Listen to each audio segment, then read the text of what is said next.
Hello there! Welcome back to another episode of our Rimworld series. On our last episode, the colony took a heavy blow in losing Virgil to an enemy raid. They also received a call for help from Jeffportnoy, who was being held in the prison camp.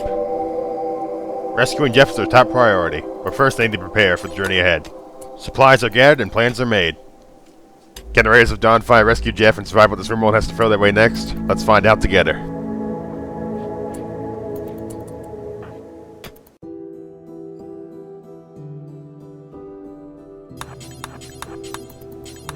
Twin begins to harvest some strawberries, a delicious addition to their food stores. The training of his planting skills is really paying off. While doing a backfloat in the local lake, Donroy finds the body of a dead female tribal from the Olga Alliance. They will have to bury her, but not before a quick snack break for Donroy. While Twin digs the grave, Chewie decides it's a good time to throw a party in Kalios' room.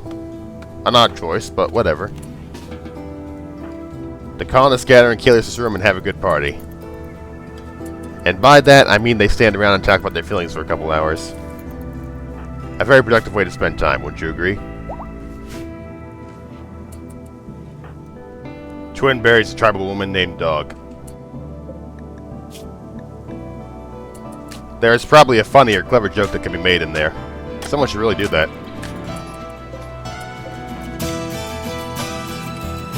With their first solar panel built, it's time to run power cables throughout the grav ship. This will allow them to power their interior lights and heating. Donroy builds the power cables, and he also builds a proper electric stove. This will allow them to cook proper meals for the colony. Next, Donroy builds a battery.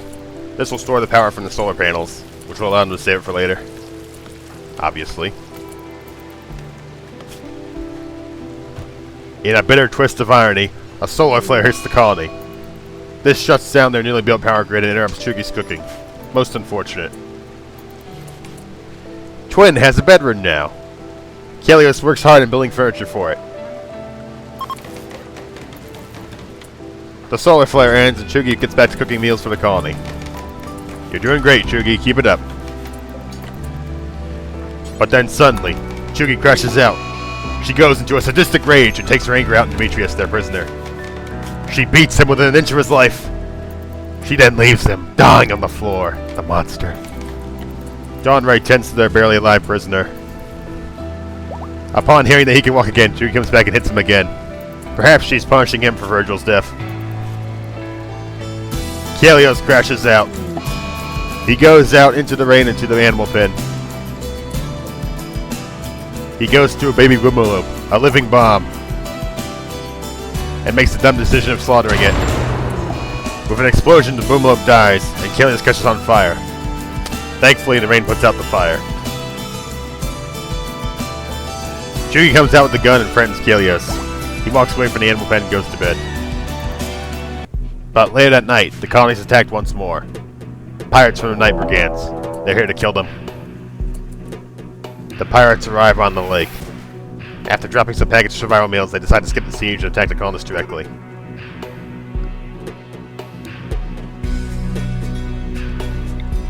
As the raiders approach, Kalios fires a few shots before retreating.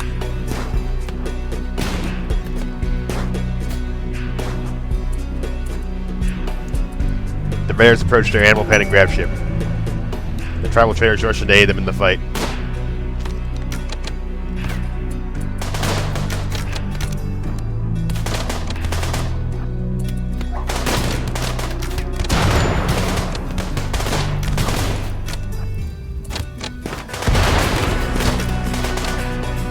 Twin ambushes the raider and stabs him from the behind. He engages them in a knife fight. After Twin kills the raider, the rest flee in fear.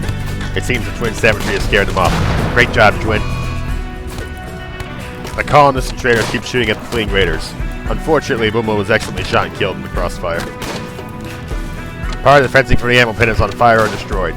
Their animals escape from the flames. Twin catches up to and kills a fleeing raider.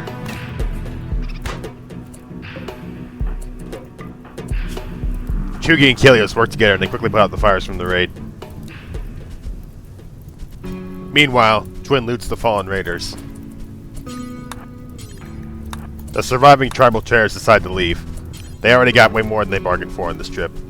Regardless, the colonists are grateful for their aid against the pirates. Without them, they probably would have died. Kalios rescues one of the dying tribal people. Stopping them from bleeding out is the least they can do.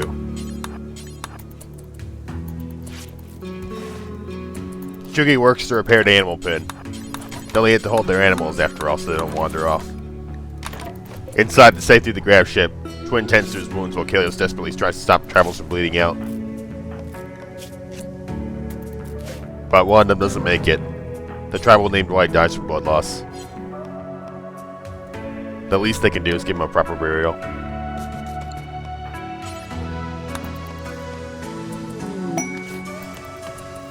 Kalios takes White's body and buries him next to Dog, the other tribal that died earlier. It's a sad moment, but they need to keep moving forward if they want to survive. But then, things get worse. Twin develops an infection in his left leg. They'll need to act fast if we want to save him. Behold! Rimworld medicine! The strongest medicine among the stars. Kalios takes some intense to Twin's leg. This should be enough to save him. Kalios talks to some traders for malaria. He vendors the loot from the raiders in exchange for some more silver for later. Corpses still lay outside from the battle earlier. They will need to take care of them. Another grave was dug for a dead tribal they missed earlier.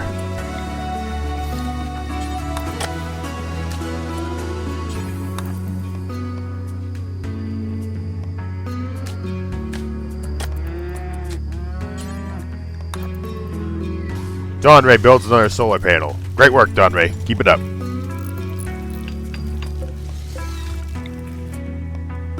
Plans for more power conduits are laid out throughout the graph ship.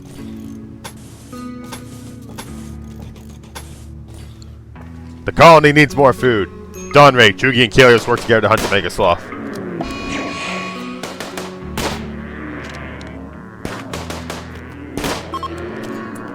Though it is tough, they work together to bring it down.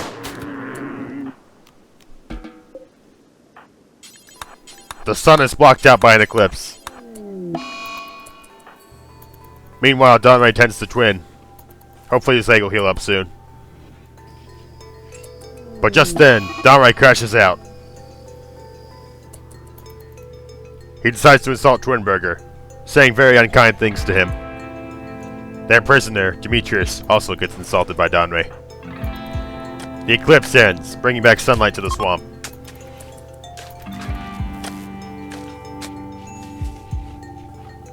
Twin has enough of Donray's insults and the two men begin to fight. After slapping each other around a little bit, they decide to make peace and tend to their wounds. And this ends Donray's insulting spree. Kalios builds a chess table. He also carves out handmade wooden chess pieces and builds 2 chairs. This will give the colony another form of recreation. Chugi has a mental break and decides to get some food to eat. It seems the stress is getting to her. Hang in there, Chugi. But just then, the unthinkable happens. Kalios crashes out. He decides he's going to try to kill Chugi. While Chugi tries to get food from the graph ship, Kalios ambushes her from behind. He begins to hit her with his heavy SMG, bruising her. Donray and Twin follow Kalios from behind. They attempt to stop him. But Kalios is far too gone, consumed by rage. Donray and Twin begin to beat the shit out of Kalios to stop him from killing Chugi. Kalios ignores the men and hits Chugi again, knocking her unconscious. Even though she's unconscious, Kalios keeps trying to kill Chugi. Thankfully, Donray and Twin manage to stop Kalios by beating him unconscious. Twin rescues Chugi and Donray rescues Kalios. They are both unconscious. Both of them were beaten half to death. Thankfully, Twin and Donray manage to stabilize them. All they can do now is wait for both of them to recover naturally. Donray suffers a mental break. He begins to wander around aimlessly in a daze. It seems the stress is catching up to him. Hang in there, Donray. The colony needs more components for the graph ship. Twin begins to mine some from a landed meteor. Meanwhile, Kalios is also recovered and begins to mine some steel for the colony. They're definitely going to need more steel and components for the graph ship to expand it later on. But then, things take a turn for the worse. A cold snap hits the swamp, drastically lowering the temperature. They need to harvest their crops before the cold kills them. Twin also suffers a mental break and begins to ramble. Hang in there, Twin. The colony needs warmer clothing if they don't want to freeze to death. Kalios constructs a tailoring bench. This will allow them to craft parkas in their cold weather gear.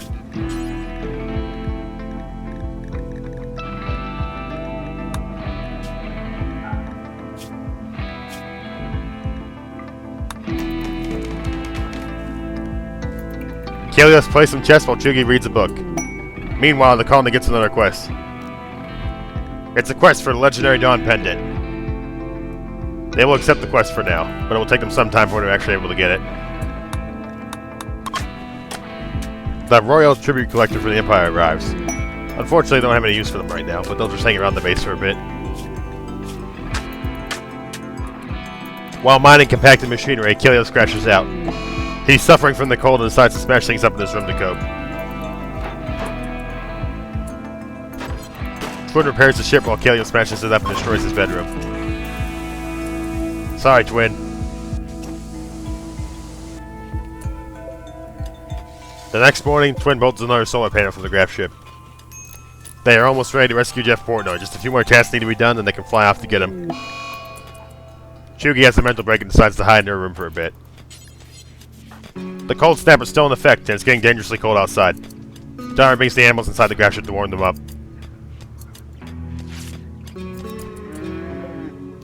Then, Twin completes a parka for Kalios. This will stop me from freezing to death. Thank you, Twin. You're a true friend. Kalios puts on the parka. It was lovingly made by Twin's crafter hands. Thank you, Twin. The colonists do more hunting. They need to stock up on food supplies before they can rescue Jeff. And so they hunt some mimics for their meat and leather.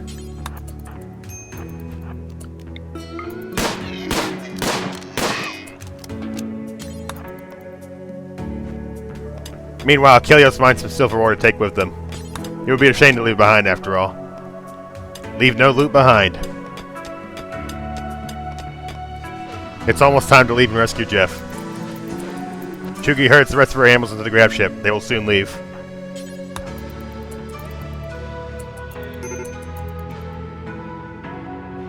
But just then, something very unexpected happens. A lone genius approaches the colony, a wanderer looking for a place to stay for a while. Kalios walks out to meet the stranger. His name is Sterling. The two men talk for a bit. After some consideration, Kalios allows Sterling to come with them. Perhaps he can help them out later on. Sterling joins the colony and gets onto the graph ship. The hour has come to rescue Jeffportnoy. The final preparations are made and Dara takes over flying the graph ship. The course is set in the world map. A landing area near Jeff's prison.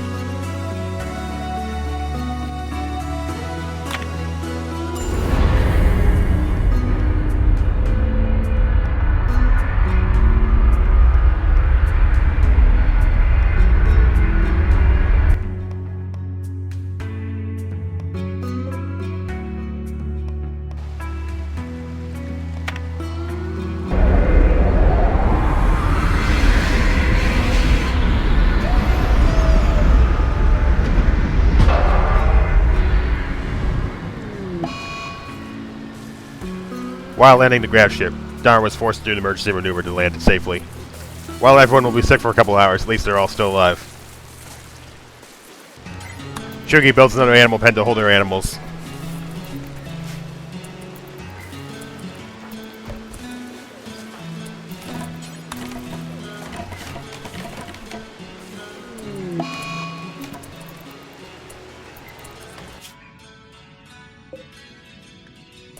Needing more food, the colonists work together to hunt a herd of yak outside the graph ship.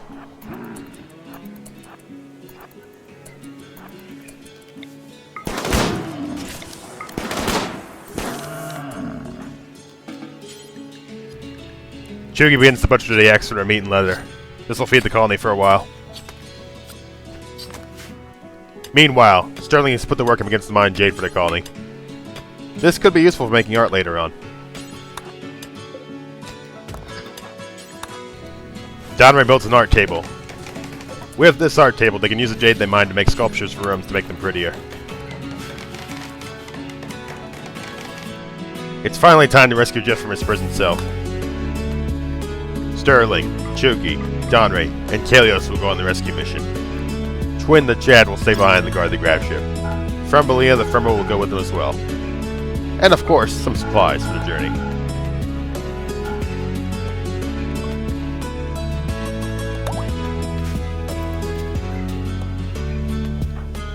While the caravan prepares to depart, Twin Mites and Jade.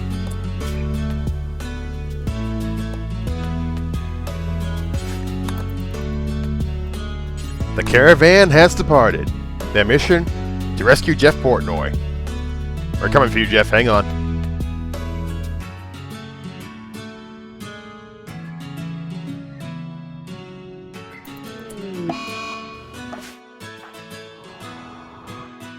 The caravan has arrived in a valley surrounded by mountains. Within it is a heavily guarded prison camp, with Jeffportnoy trapped inside.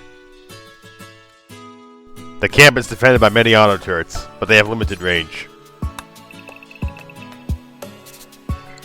There is also an outlander named Strange who is using a mortar with explosive shells. The Raiders of Dawnfire carefully advance forward. The auto turrets are powered by solar panels. If the colonists destroy them, they can power down the turrets to clear a path forward. But first, they need to take out the outlander controlling the mortar. They begin to fire upon the outlander named Strange.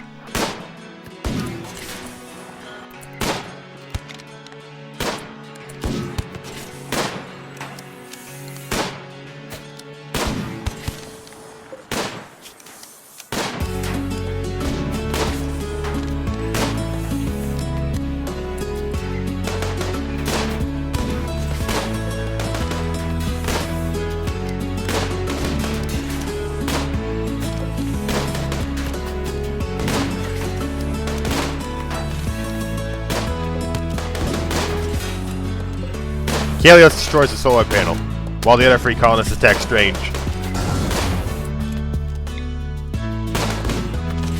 Donray lands the final shot in the Outlander, bringing him down.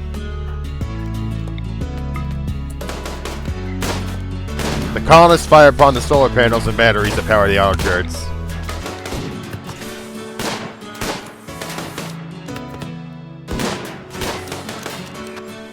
With a battery and another solar panel destroyed, the colonists can advance forward, but there are still more active auto turrets ahead, so they need to be careful. Another solar panel falls.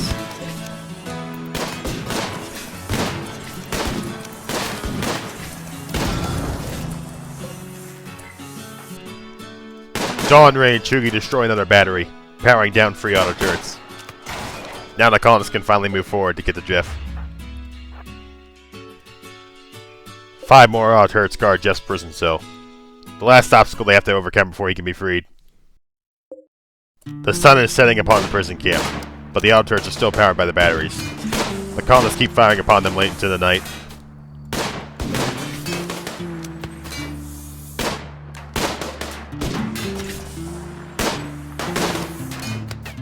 Another solar panel falls.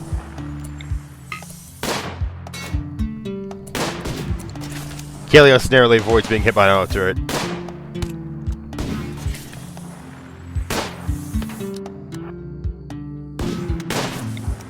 The colonists fire upon an auto turret and destroy it. Another battery falls soon after. Not wanting to get shot by the remaining auto turrets, 3 of the colonists decide to backtrack and take the long way around. This will give them a much better angle to fire upon the remaining defenses. Donray and Chugi fire upon and destroy the last battery. This powers down the last 3 turrets.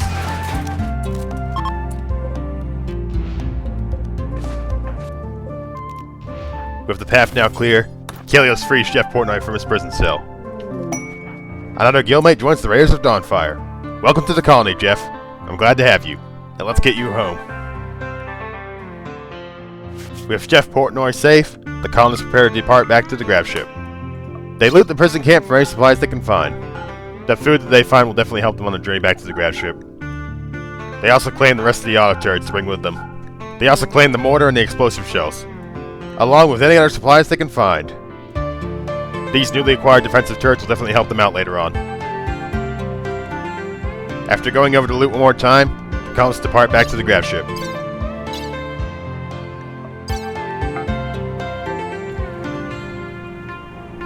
Meanwhile at the grav ship, Twin is chilling while the colonists get another quest.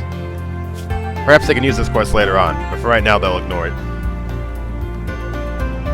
The caravan returns to the grav ship. Their mission to rescue Jeffportnoy is complete.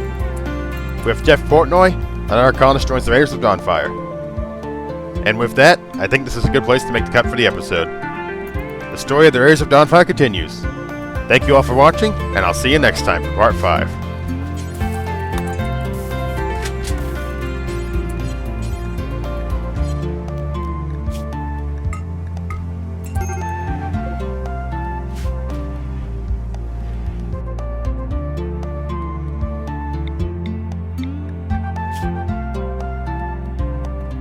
The video is over now, by the way.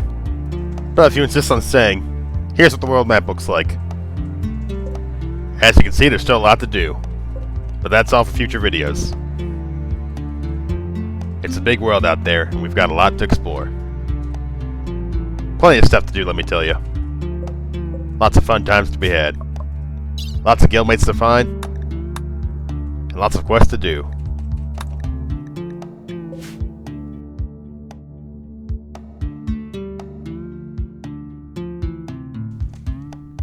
Until next time.